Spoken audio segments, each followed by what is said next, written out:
Bagaimana tentang kondisi ahlu sunnah sekarang, terkhusus di Indonesia yang sekarang berpecah belah gara-gara masalah foto dan video?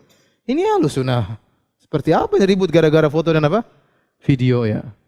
Foto dan video, kalau intinya kalau untuk maksiat jadi maksiat, kalau bukan untuk maksiat bukan apa? Maksiat. Kalau ada yang mengharamkan secara mutlak ya biasa. Itu bukan masalah akidah ya akhi. Bukan masalah akidah. Ente boleh bantah, ente menurut saya foto itu haram. Ya, video haram, ya terserah ente. Kalau gitu jangan nonton TV, jangan nonton itu semua video ya. Ente jangan ikut-ikut meramaikan apa kemaksiatan, konsekuensinya ada. Kalau ente bilang itu apa? Haram ya. Yang mengatakan halal ada juga ulamanya ya. Karena ini kembali kepada hukum gambar. Apakah gambar itu ya foto termasuk gambar? Ya kata Nabi SAW, ya asyadun nasi adzaban yaumil qiyamah min asyadin nasi adzaban yaumil qiyamah al-musawwirun. Di antara orang yang paling keras adabnya di adab pada hari kiamat para musawwir, para penggambar. Sepakat ulama kalau orang yang membuat 3 dimensi patung makhluk bernyawa maka itu termasuk dalam hadis ini. Demikian orang melukis ya. Melukis juga ya, maka itu melukis makhluk, dia niru-niru ciptaan Allah Subhanahu wa taala ya. Ya makanya dalam hadis ya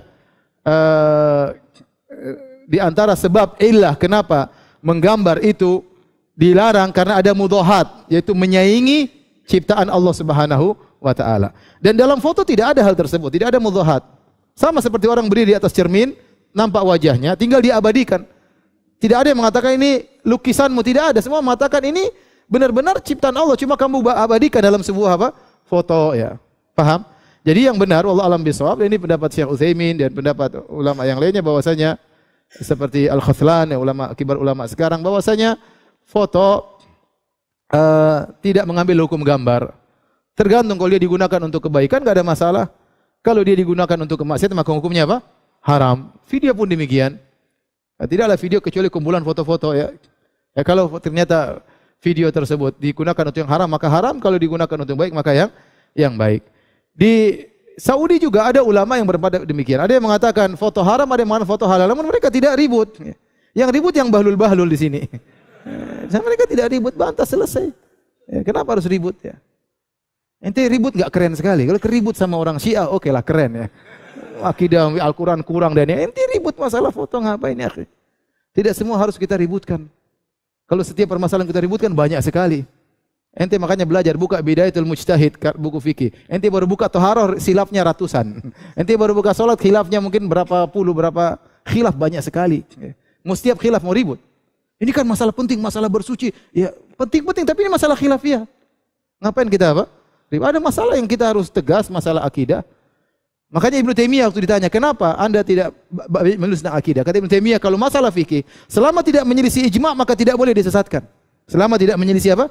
Ijma'. Tapi akidah kebanyakan orang menyelisih apa? Ijma'. Kemudian mengatakan kepada kesesatan. Maka Ibnu Taimiyah buku-bukunya khusus fokus tentang akidah. Semua firqah di zamannya dia bantah semuanya.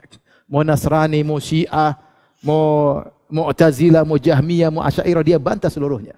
Karena itu masalah apa? Akidah. Ini kadang sebagian ikhwan kenceng tidak pada tempatnya. Waktunya harus kenceng enggak kenceng. Kita jangan kenceng terus juga, jangan lembut terus. Ada saatnya kita kenceng, ada saatnya kita jangan kenceng.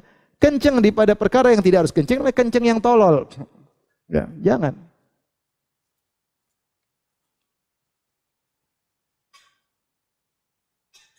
Contoh sederhana. Masalah kunut subuh.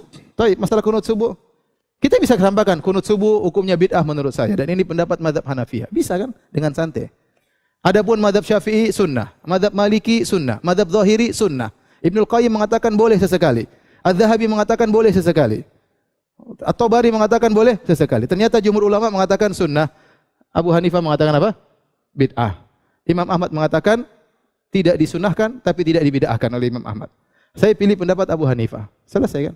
Tapi kalau ini bid'ah, merusak agama. Ente tahu enggak ini? Ribut enggak orang? Ribut. Berarti Imam Syafi'i dulu merusak agama. Paham? Tergantung cara kita penyampaian. Kalau ente bilang ini bid'ah, ini masalah besar. Kenapa ente ini masalah solat? Hati-hati ente bikin bid'ah dalam solat. Jadi perkara besar. Tergantung ente mau besarkan masalah atau mengecilkan masalah. Paham? Kalau ente sampaikan ini gini, pakai ini, anak bikin ini. Satu, Imam Syafi'i, Imam Malik. Ini sunnah. Ini tidak disunahkan, ini bid'ah. Ya sudah. Ente kan tahu yang bilang bid'ah Abu Hanifah rahimahullahu ta'ala. Apakah ente perlu kencang di tempat yang tidak perlu dikencengkan? Ya terserah ente. Ketahuan mana yang berilmu, mana yang bahlul, kelihatan. Oleh karena maksud saya, dalam banyak masalah kita jelaskan. Misalnya saya menjelaskan tentang masalah foto. Taruhlah saya berpendapat foto itu haram. Hak saya. Saya bilang foto ini haram, dalilnya begini-begini. Sudah, tanpa harus ribut dengan yang lain. Karena saya tahu dia tidak mengikuti hawa nafsu. Dia punya dalil. Jangan sampai kita menggambarkan setiap orang menyelisih kita pasti mengikuti hawa nafsu. Enggak boleh. Dia punya dalil, dia punya ulama, terus kita gambarkan seakan-akan dia mengikuti apa? Hawa nafsu. Sehingga kita merendahkan dia, kita ajak murid-murid kita untuk menghina dia. Ini enggak benar seperti itu. Ini bukan cara ahlu sunnah. Ya. Oleh karenanya, kita harus belajar fikih khilaf itu ada. Apalagi kalau antum sudah belajar firaq. Ya. Saya belajar firaq di kuliah. Ya. Lihat, khilafnya besar-besar. Maka saya lihat khilaf kecil-kecil bagi saya ringan. Ya. Jangan kita yang kecil besar-besar kita nggak ngerti, yang kecil-kecil kita sibuk ributkan masalah itu.